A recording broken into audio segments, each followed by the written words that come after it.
Қайырлы күн, қалдарыңыз қалай? Қазақстан Республикасы Мәдениет және ақпарат министрлігінің тапсырысымен жастар ресурстық ғылыми зерттеу орталығының жастар медиа сұхбаттар желісі сіздермен бірге жастар үшін маңызды, өзекті, кейде шешілмей тұрған күрделі мәселелерді осы жерде талқылау. Бүгін біз сіздермен бірге осыған дейін қанша эксперт мамандармен сұхбаттастық, масштабты түрде, үлкен ауқымды түрде талқыладық кейбір мәселелерді. Дегенмен жастардың өзі қандай тіршілік атқарып жатыр, еліміздің ауыл аймақтары, аудандар, республикамыздың барлық қалалары қандай көңіл күйде. Соны білу үшін арнайы студиямызға Түркістан облысы Сайрам ауданы жастар ресурстық орталығының басшысы Дәулет Ниязбек Әсілбекұлын шақырдық. Жастың өзі. Қайырлы күн, қош келдіңіз. Қош көрдік. Жасыңыз қаншада? Жасым 29-да. Міне жас 29 кіреді ғой, 35-ке дейін. 35-ке дейін. Түф, қандай жақсы. Бұрын 29-ға дейін еді. Қош келдіңіз. Қалайсыздар? Түркістанда жастар қалай болып жатыр? Түркістанда қош көрдік алдымен.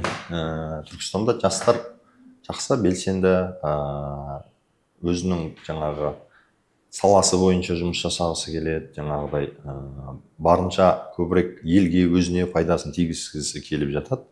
Қоғамдық жаңағы біздің акцияларымызға барлығына толықтай қатысады.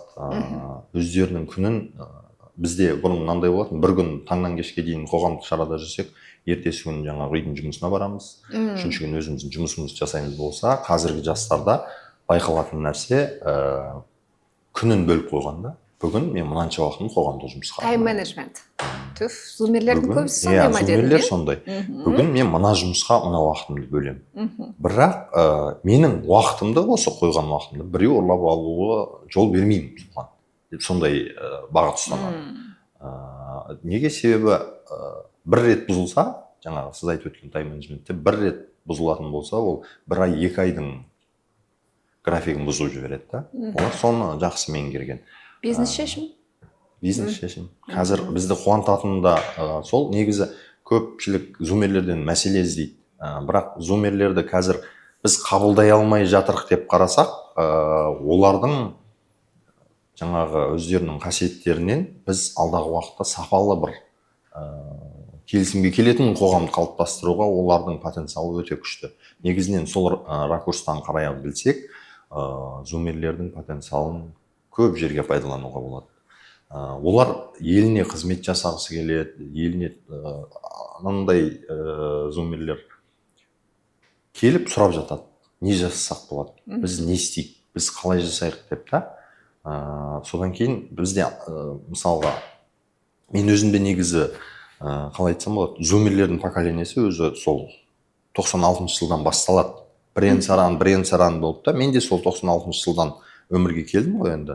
Бірақ мен көбіне айтамын, сол 93 пен 2000 жылдың арасындағылар, екі ортадағылар. Миллумерлер деймін да мен. Сөйтіп неге дейді да? Миллумерлер деп айтамын да. Сөйтсем, мен замандастарым күледі, неге дейді? Кейде ағаларымыз күледі, неге дейді? Біз сіздердің көңілдеріңіз табамыз, зумерлермен жұмыс істейміз деп жүріп, ортада жоқ болып кететін болды десем күледі. Расында да сондай жағдайлар кездесіп жатады. Миллениалдықта көп нетуге болмайды. Себебі ол кісілердің өскен заманы, өскен ортасы, сол кездегі менталитет қандай болды дегенде де қабылдауымыз керек. Зумерлердің келе жатқандағы олар ол жағдайға қалай келді дегенді де қабылдауымыз керек. Кәсіпкерлікті дамыту бағытында да біз кеңестер береміз. Сол жерде айтып отырсам, акционерлік қоғам құрсам қалай болады деген зумердің сөзін естіп, мен оған жаңағы жауапкершілігі шектеулі серіктестікпен жеке кәсіпкерлік туралы айтып отырмын ғой. Ол акционерлік қоғам туралы айтып отыр да. Сол кезде мен түсіндім, олар мынау екеуін де біліп тұр, акционерлік қоғам туралы айтып отыр. Не үшін холдинг құрмасқа деген сөздер шығып қалады. Бұлай қарап тұрсаңыз 2006 жылға жігіт, 20 жасар бала сондай деңгейде сөз айтады. Біз 20 жасымызда не істедік деп қазіргі жастармен сөйлесіп болғаннан кейін, қазіргі жастармен болғанда өзім де жаспын ғой, бізден кейінгі буынмен сөйлескен кезде жасын сұрап аламын. Мен сол жасымда не істедім деп өзім есеп беретін болдым қазір. Қарап тұрсам, бұлардан мәселе іздеп керегі жоқ. Бұл кісілер қазір дұрыс бағытта келе жатыр. Кез келген қоғам қалыптасқан жерде, тіршілік басталған бір ортада, ер әйел бар жерде, ол бәсекелестікте болған, жақсы адамда, жаман қасиетті адамда болған. Ол енді тәрбиеден басқадан бастау алады. бірақ қоғам болып біз сол жаңағы берілген фундаментіне жақсы қыш қалауға үлесімізді қосуымыз керек деп солай әрекет етеміз. Жастар, Түркістан жастары қалай деп едім? Сіз зумерлер, миллениалдар, альфаның арасындағы коммуникация туралы көп айттыңыз. Соған қарағанда жалпы біреулер үшін, миллениалдар үшін шағын және орта бизнес өмірдің нормасы болса, қазіргі барлық жағдайы жақсалған, барлық құдайға шүкір мүмкіндіктері бар жастар үшін ол қызық емес. Холдингті қалайды. Супер. Демек, Түркістанның жастары холдинг ашқысы келіп жатыр. Солай ма? Иә, бізде мынандай ғой. Бизнеске қызығушылығы туралы жастардың зерттеу көрсеткіштері бар ма? Жастар ресурстық ғылыми зерттеу орталығы аналитика жүргізді ма? Бізде келіп, осы жылдың басында бүкіл облыс көлемінде талдау жүргізіп, барлығын жаңағыдай сауалнамалар жүргізіп, соның негізінде цифрлық карта жасайтындарын айтып, солай аналитика жүргізіп өтті сапарлап. Бізде қатыстық, біздің Сайрам ауданының атынан бізде сол сауалнамаларға қатыстық, сол атқарылған жұмыстардың басында болдық. Енді мен өзім 2016 жылдан осы саяси ортада жүріп келе жатырмын. Белгілі бір жылдары жеке салаға кетем. Жеке салаға кеткенде жеке кәсіппен емес, жеке кәсіпкерлік субъектілеріне кеңесші ретінде пиар, реклама, маркетинг жағынан кеңесші ретінде сондай қызметтерде де жұмыс жасадым. Бірақ осы саяси жағында көбіне көп жастар саласында жүрдік. Бізде жастар саласында бүгінгі күнге дейін саяси жағына жастар орталығында жұмысын бастап, ары қарай саяси қадамдармен өсу деген бағыт көбірек болатын.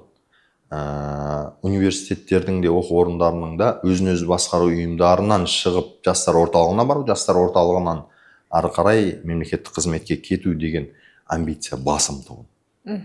Бірақ қазіргі жастарға егер көз салатын болсақ, жеке өзінің компаниясын, мысалға миллениалдардың кезінен қарайтын болсақ, ол кезде бестселлерлердің заманы болды. Біреуді біреу кумир тұтатын еді, біреудің өмірін оқитын еді. Кәдімгі сол нәрсеге қарай сол кісінің қасиеттерін көшіргісі келетін еді мысалға да. Ал қазіргі зумерлер, олар менің қасиетімді біреу көшірсін, мен біреудікін көшірмей-ақ қояйын деген сияқты талап қояды. Қоғамға талап қойып туылған балалар деп айтатын едім олар. Осыдан 15 жыл алдын бізде сайт жасаудың толыққанды бір картинасы қалыптаса бастады. Оғанға дейін бәріміз білетін жаңағы Массагет.kz дейтін сондай порталдар болды, қызықты. Басында біз соны оқып жүрдік. Енді қазақ тілді контент аз болатын ол кезде. Кейіннен көбейе түсті. Кейіннен оның барлығы жаңағы WordPress-те сайтты жасап, сайт жасауға 2 ай, 3 ай уақыт алатын замандар болды да. Қазіргі зумерлер бүгін мобилограф болып жұмыс жасауы мүмкін, ертең жасанды интеллектпен сайт жасауы мүмкін, немесе бір дүниені өмірге алып келуі мүмкін да. Ол нәрсе қымбат бағалануы мүмкін.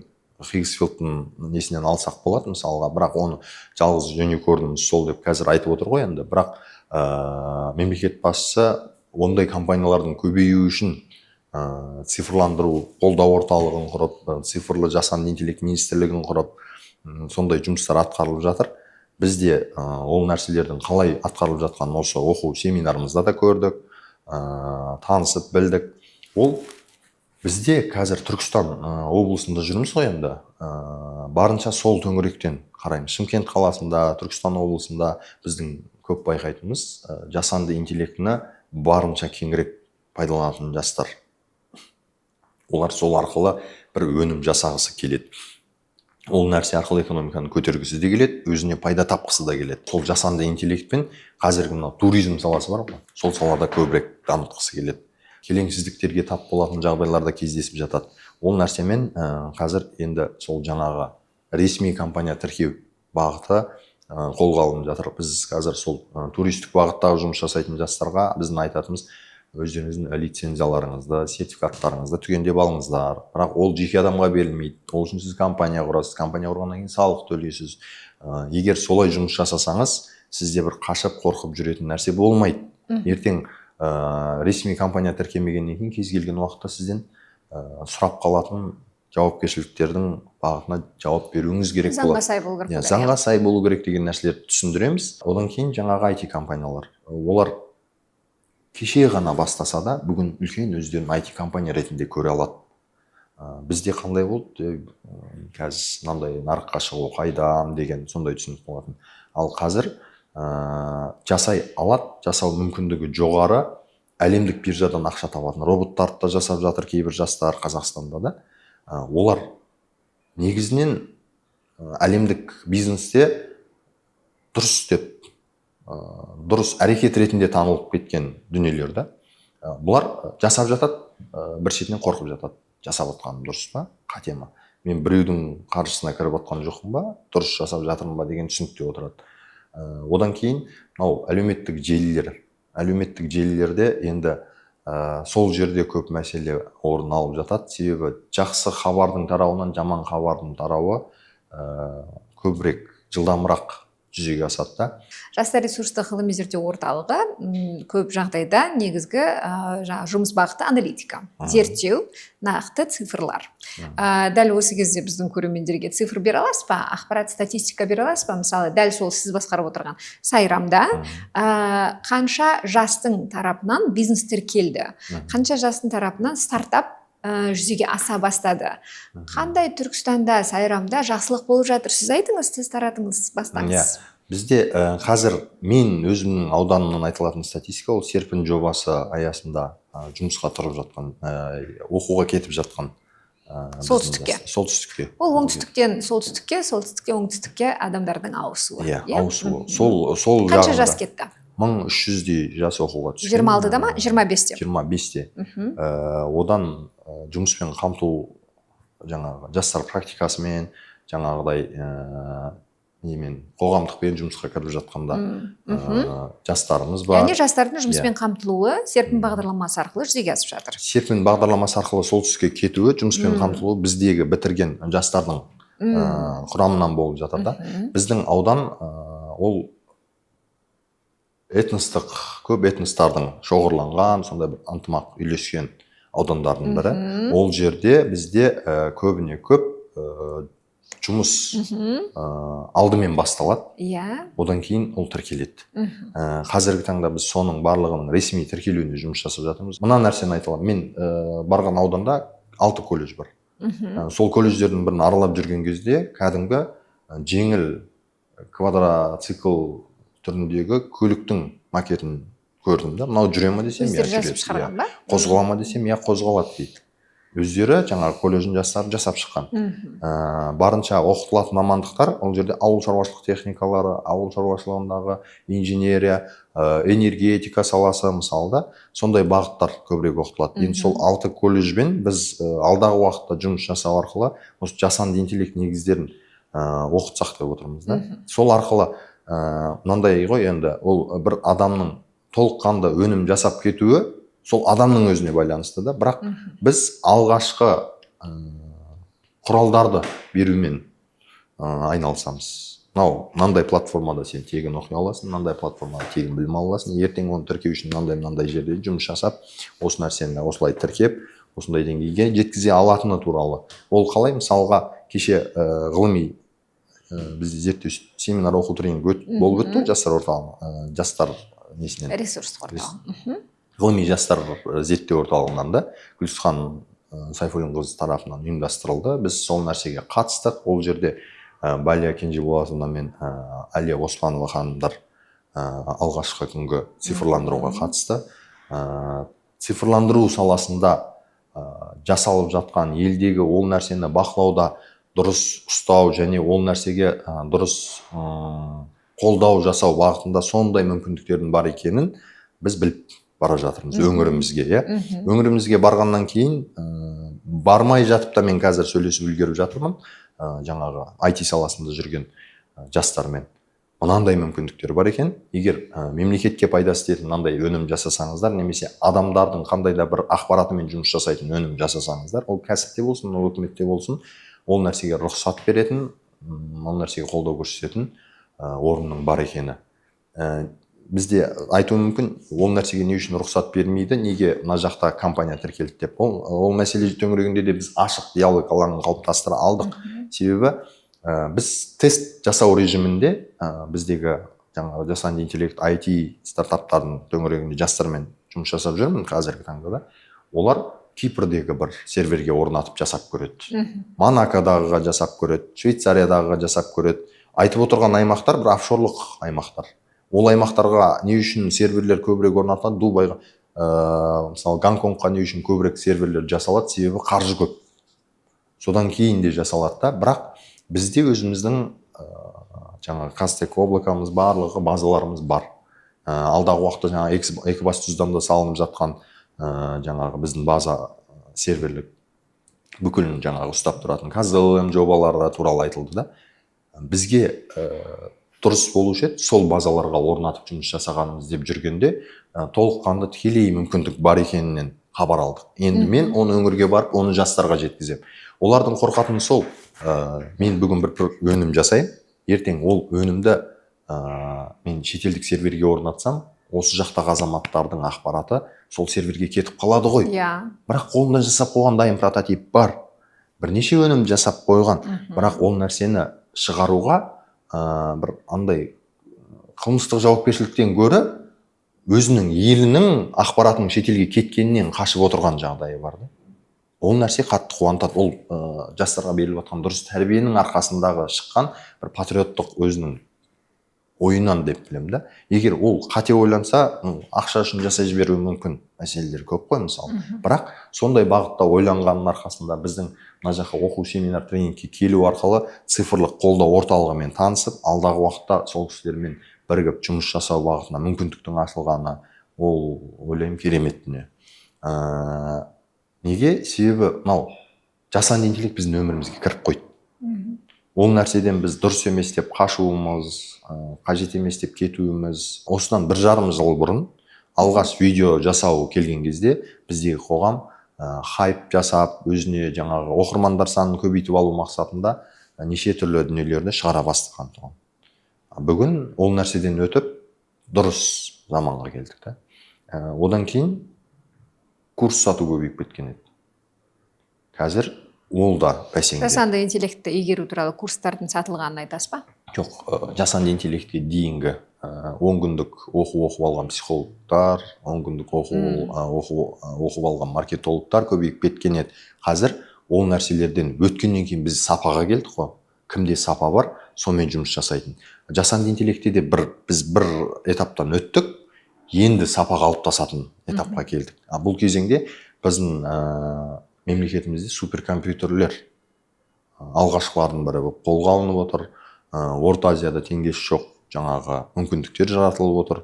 Бұл нәрсе Қазақстанның әлемдік нарыққа шығып кетуіне өте септігін тигізетін дүниелер болып табылады. Жастар ресурстық орталығының қазіргі бағыттары, негізгі фокус неде? Қандай нәтижелер болып жатыр? Мен келгелі қазір біз жан-жақтан сауалдарымыз жолдап, өзіміз ақпараттарымызды алып отырмыз. Ол жаңағы жұмыспен қамтылатын жас қанша, оқуға түсу керек жас қанша деген сияқты отбасы қолдау орталығының жұмыспен қамту орталығына, жаңағы аудандық кәсіпкерлік бөліміне, білім бөліміне деген сияқты өзіміздің сауалдарымызды жолдаймыз. Ол кісілер бізге ақпарат береді, бізден сұраған ақпаратты біз ол кісілерге береміз. Ол жерден 87 жас былтыр серпін бағдарламасымен солтүстік өңірлерге оқуға түскен болса, біздің өзімізде бітірген жастар 1347 жас жастар практикасымен, 655 жас ол қоғамдық жұмыспен қамтылды. Былайша айтқанда, ол нәрсе бүгін жастар практикасы 6 ай жұмыс жасайды, қоғамдық жұмыс 12 ай жұмыс жасайды, сонымен болды ма дегенге сайыды ғой. Бірақ аудан әкімінің, облыс әкімінің тікелей тапсырмасымен инвестициялық қандай жоба келсе де, қанша адамды жұмыспен қамтитыны бірінші айтылады, сұрақ қойылады инвесторға, екінші қанша жасты жұмыспен қамти алатын сұрақ қойылады. Сол ақпаратты жұмыспен қамту орталығы өңдейді. Біз жұмыспен қамту орталығы арқылы олар жұмысқа бара алатындығын жаңағы колледж, мектеп жастарына, университет кеше бітірген жастарға ақпараттандырамыз. Соның нәтижесінде осындай жұмыс орындары ашылып, сол нәтижесінде жұмысқа орналасады. Ертең 12 айы қоғамдық жұмыспен кірген, мысалы азамат деген жігіт 12 айы біткеннен кейін сол жерде тұрақталып қала алатын мүмкіндікпен барады. Сондай келісіммен алынады, яғни бір мекемеге 2 адам, бір мекемеге 5 адам лимит берілетін болса, олар соны алып, мемлекеттің төлеп отырған айлық жалақысымен өздерінің жұмысын жасата отырып, ары қарай өзіне кадр дайындап алады. Қалып жатыр ма енді сол 1347 жұмыспен? Олар қалып жатыр. Қалмай қалғандарын, біз қалмай жатқандарын зерттейміз. Не үшін қалмады? Себебі ол бағыт маманның өзіне қызық болмайды, немесе ол жердегі жұмысты жасап алып кете алмауы. Енді ол да кәсіпкер кісі ғой. Мына кісінің қабілеті неге жетпей қалғаны жөніндегі жұмыс тағы да біз тараптан ашылады. Одан кейін. Бірақ біз көбіне көп қазір жұмыспен қалай қамтимыз деген жағына зерттеулер жүргізіп жатырмыз. Енді соның ішінен бізде жаңағы айтып өткен нит жастар категориясы шығады. Соның ішінен жаңағы игротекаларда жүрген жастарымыз шығады, ойынханаларда. Соның ішінен жаңағы недегі жастарымыз шығады, пробациядағы біздің жастарымыз шығады. Оларды да біз жұмыспен қамтуымыз керек. Оларды да біз қоғамға араластырып қосуымыз керек деген. Және рейдтік жұмыстар жасалады бізде. Апта сайын аудандық полицияның қызметкерлерімен, аудандық прокуратураның қызметкерлерімен заң мен тәртіп аясында рейдтік шаралар атқарылып отырады. Бізде жастар тарапынан ол рейдтік шараларға қатысып отырамыз. Және ол рейдтік шаралардың нәтижесінде мысалға күнделікті емес, енді аптасына 1 күн, 2 күн көбіне көп рейдтік шаралардың өтетін уақыты сенбі күні, сәрсенбі күндері да. Ойын орталықтарын аралау ма? Ойын орталықтарын аралау, және мынау тамақтану орындарындағы даяшы қызметінде жүрген жастармен сөйлесу, оларға түсіндіру жұмыстары жүргізілу нәтижесінде олардың қазір еңбекке, то есть баруына дұрыс емес екендігі, оның ата-анасына түсіндіру жұмыстары, сондай жұмыстар атқарылады. Әр рейдтің кезінде бізде әр ауылдық округте жаңа учаскелік полицияның өзінің жүруімен әр округте бір 10-15 жасқа түсіндірілсе, аудан орталығында 50-60 жасқа дейін түсіндіріледі. Осылай біз осы нәрселермен күресіп келе жатырмыз қазір. Негізі даяшы немесе курьер болып жүрген жастардың 80-90% келісімшарт, еңбек шартын қол қоймай, қолма-қол айлыққа келісіп кірсе деген.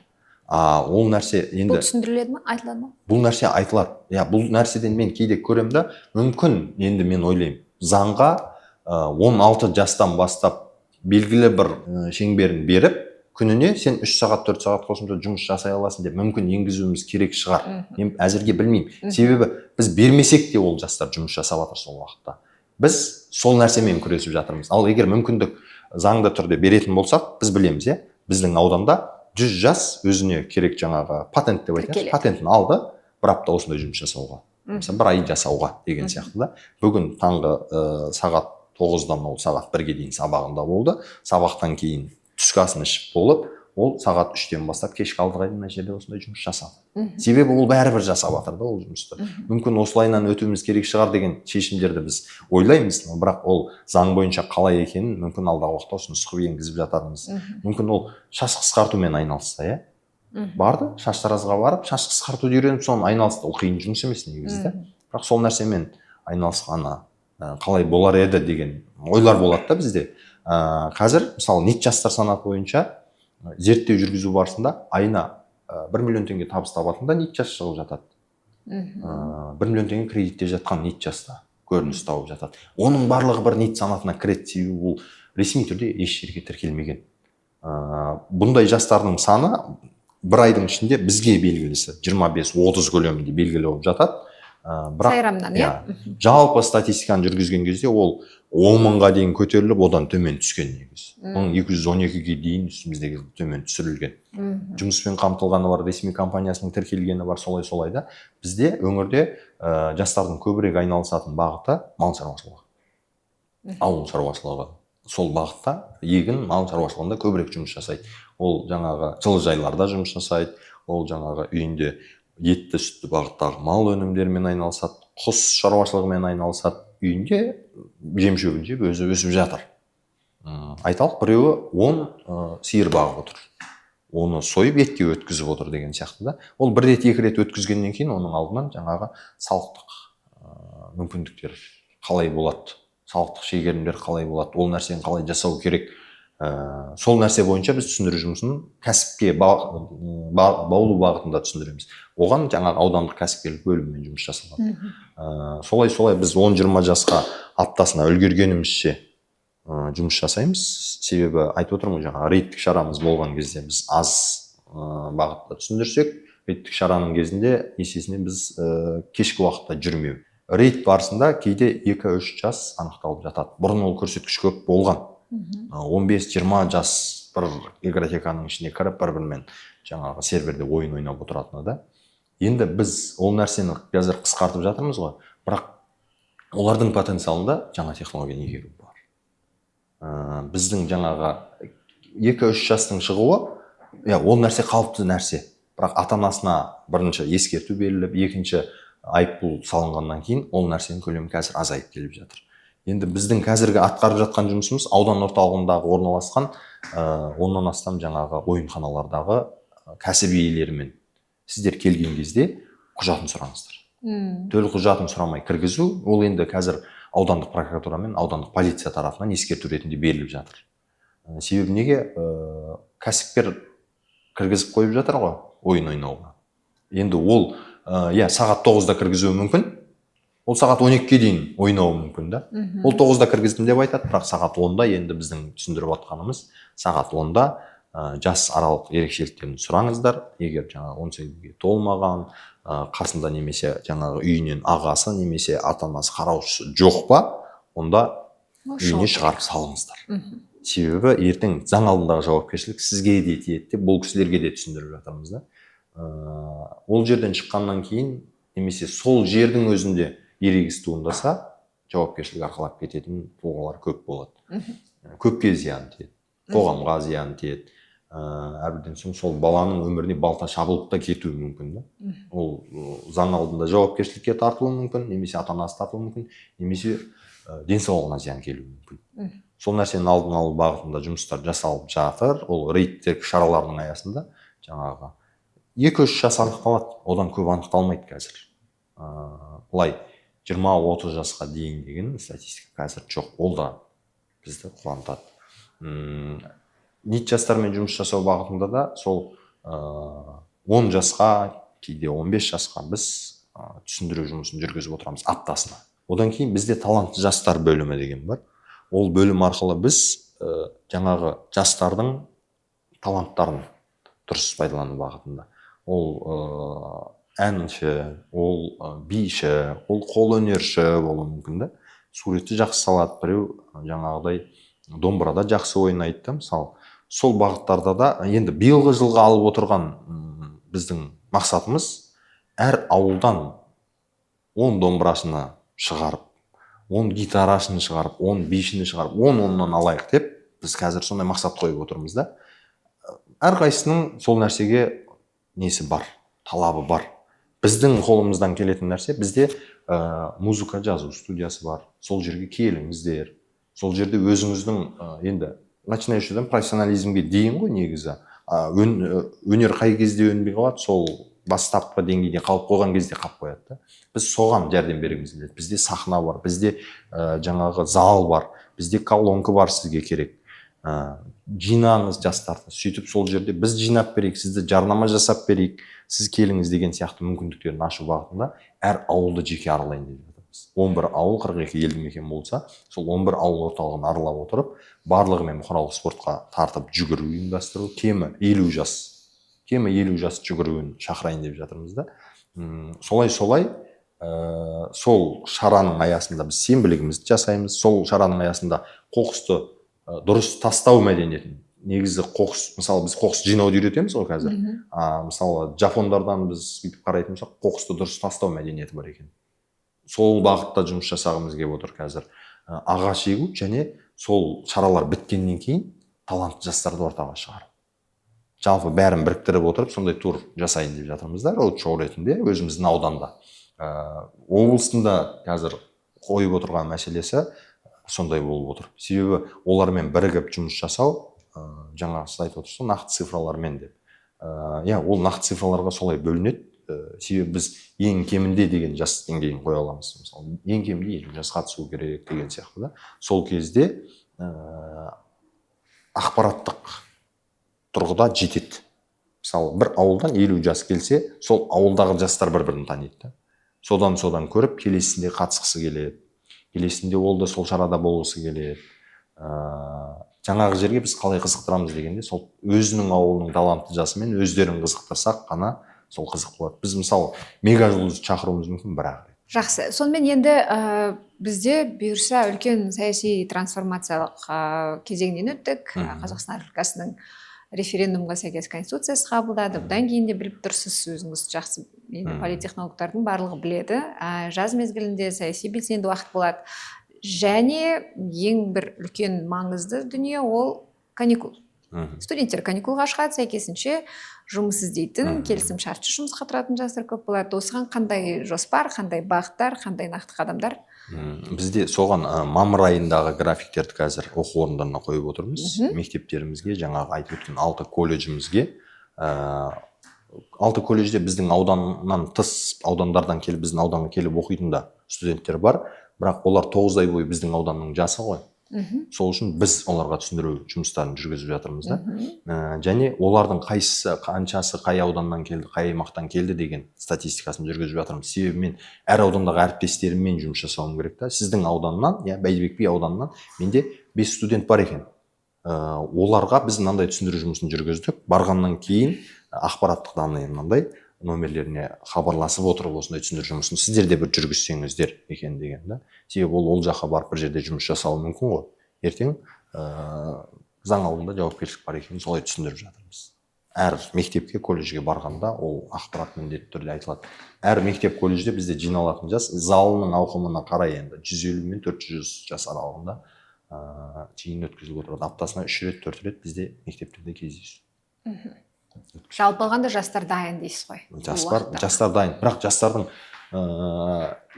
заң алдындағы жауапкершілік ретінде ол мәселе, бірақ жұмыс жасауға деген ынтасы көп. Біз барынша түсіндіру жұмысын жүргізуіміз мүмкін, бірақ тоқтатып қаламаймыз. Біз дұрыс бағытта, онымен дос бола отырып, солай түсіндіреміз қазір. Бүгін біз мынандай бағыт ұстанып жатырмыз да, қазір сен қандай мамандықта оқып жатсың? Инженер. Сен ертең инженер болсаң, мынандай жетістікке жетесің. Әлемдік үлкен ғимараттардың салынуында инженерлердің қандай шешімдер пайдаланғаны мысалы да, сондай нәрселер. Үлкен ғимараттың құлап кетпеу үшін жоғарғы жағына үлкен ауыр магнит маятниктер орнату, ол да бір инженердің ойлап тапқан шешімі. Сондай шешімдерді сен де ойлап таба аласың деген бағытта түсіндіреміз. Ертең бүгін сен сабағыңды оқымай, бүгінгі тапқан табысыңа жұмыс жасасаң, мынау оқып жатқан мамандығыңның ертеңгі жемісін аламай қаласың деген бағытта түсіндіру жұмысын жүргіземіз. Жеке консультациялар көп. Кім өткізеді оны көбіне? Оны біздің психологымыз және мемлекеттік бағдарламалар жөніндегі бөлім қызметкерлері түсіндіреді. Жаңағы кездесуге барған сайын. Себебі неге оны түсіндіреді? Құндылық сезбеуі мүмкін да. Мына заманда, қазір екінің бірінен сұрасаңыз блогер боламын дейді. Мен блогер. Сабақ неге оқымайсыз? Мен блогер болып кетсем ертең дегенге сайып қалды да. Ол нәрсе ертең қиындыққа келеді. Жұрттың бәрі блогер бола бермейді ғой. Белгілі бір мамандықтардан керек екені. Сол бағытта жұмыс жүргізіп жатыр. Және бізде сол 6 колледжбен мынау облыстық колледждер ассоциациясын құрылған екен былтыр. Мен ол кісімен де жұмыс жасап бастадым. Қандай мамандықтар көбірек керек бізге? Соның несін беріңіз. Зерттеу, сол зерттеуден шығады ғой. Солармен сол бағытта жұмыс жасап. Мынандай мамандықтар сұраныста болады алдағы 10-20 жылдықта. Осы бағытта оқыңыздар, немесе осы бағытта оқытыңыздар, осы бағытты қосымша оқытыңыздар деп колледждермен жұмыс жасауға, жаңағы жастарға мына бағытта жұмыс жасаңыздар, бізде 300 маман осы бағытта жетіспейді екен, немесе 1300 маман энергетик жетіспейді екен, 2300 маман мынандай маман жетіспейді деген статистикалар біз көтеріп жатырмыз. Соған сай жұмыс жасау үшін. Енді біз кеше келген оқу семинар тренингте цифрлы картаның ақпараттары жинақталып жатқанын айтылды. Ол карта шықса, бізге де жеңіл болушы еді. Қалай жұмыс жасаған дұрыс, қай аймақта қанша жас қалай болып жатқаны, ол күнделікті өзгеріп отырады да. Бізде мынанша неше жас болды, біз сол жерге енгізіп отырамыз. Біз жан-жақтан алатын ақпаратты бір жерден көре аламыз. Уақытысында жұмысқа кірісіп кете аламыз да. Мысалы, бүгін пробациядағы 10 жастың өзінің кезеңі бітіп, ол қоғамға қосылып кеткен болуы мүмкін, бірақ мендегі ақпарат, кешегі алған ақпарат бойынша олар әлі сол тізімде да. Мен сол карта арқылы барлығын уақытысында анық біліп отыра алатын едім. сондай жұмыстарда қазір жасалып жатқанымыз қуантады. Енді біз ақпараттандыру бағытында сәл қысылып келдік қой енді жастарға. Кеше 3 спикер болды, пиар бағытында, дұрыс ақпарат жүргізу бағытында, дұрыс диалог бағытында, да? Ақберген Тәңірберген, Ақерке Бектас, Ақерке Берлібайдың сабақтарының нәтижесінде біз жастарға қалай оларда мотивация бере аламыз, қалай қоғамға тарта аламыз, қалай дұрыс бағытта бағдар бере алатынымыз жөнінде, да? Енді ол нәрсенің нәтижесінде біз көбірек аудиторияға жұмыс жасай аламыз, контент жүргізу арқылы, да? И біз өзіміз қай жерде отырғанымыз туралы, бізге келіп қандай мүмкіндік ала алатыны туралы көбірек ақпараттар. Енді біз біз бұрын меморандум аясында жұмыс жасап келген болсақ, жұмыспен қамтумен, отбасы қолдау орталықтарымен, енді контент бағытында да бірігіп ақпараттар салып, сондай жұмыс жасау керек екенімізді түсіндік. Сол кезде мен ойлаймын, ауданымызда енді қазір 78 мың жас болса, олардың жыл сайын жаңағы өзінің оқуын мектептерден бітіріп шығатын түлектердің саны кейде 500 болып жатады, кейде 600-700-ге шығып жатады. Олардың барлығы оқуды бітірген соң дұрыс оқу орнына түсу үшін жаңағы мамандық профориентация, ол мемлекеттік бағдарламалар бөлімінде бізде жасалып отырады.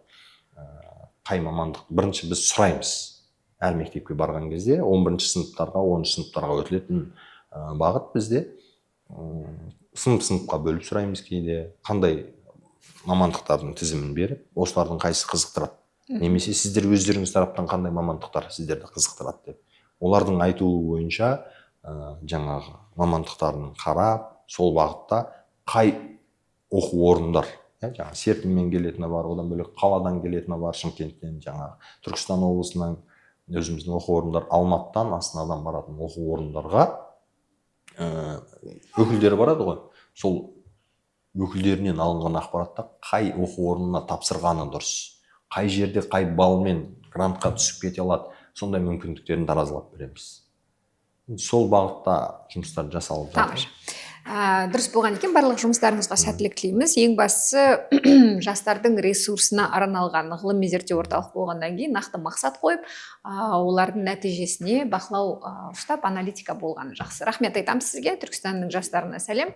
Ал блогер болуды өмірдің ең үлкен табысы деп қарастыратын жандарға айта кететін ақпарат. Метаның соңғы зерттеуіне сәйкес алдағы 3 жылдық тенденция ол эксперттік блогинг, корпоративтік блогинг. Яғни сіз жай су әңгіме айтып, ешқашан қаржылай потенциалы жоғары аудиторияны жинай алмайсыз. Ондай аудиторияңыз жоқ болса, табыс түспейді. Демек, мамандықты игеру керек және оны насихаттау керек. Ал біз сіздерге мүмкіндігінше көп қызық ақпарат беруге тырысамыз. Қандай спикерді сұхбаттан көргіңіз келеді? Пікірге жаза салыңыздар. Сау болыңыздар.